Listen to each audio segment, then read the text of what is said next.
the combination of globalized issues, interdependence of not just countries, but the whole range of stakeholders, whoever they are, with digital and other communications, which are now permanently on, 24/7 and almost instantaneous, means that something that is done in Brussels by a public affairs practitioner can easily end up in whether it's the inbox or on a Facebook page of one of your consumers. It's the basic assumption that everything you do is put on the public record. That you should never again ever go into a meeting and assume that anything you say, anything you write, anything you do is between you and whoever you're doing it with. You've got to work on the assumption that everything is open, that it's going to be published and it's going to be broadcast. Digital is part of that. It's not the entire story, but if you like it, digital is the tool through which has made it absolute.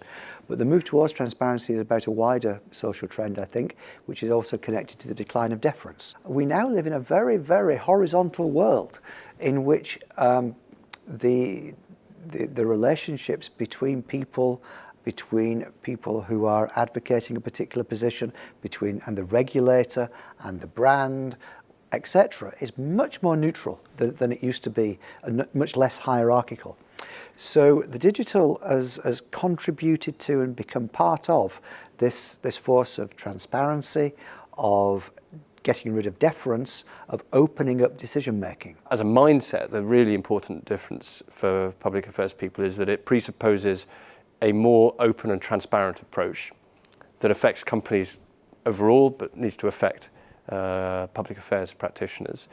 You need to have this sense of public purpose if you're also therefore able to respond to that more open process. You need to have a conversation rather than push a single message.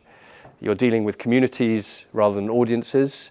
It's two-way communication, and it means you've got to, like I said at the very beginning, assume that you're dealing with people and be a person yourself.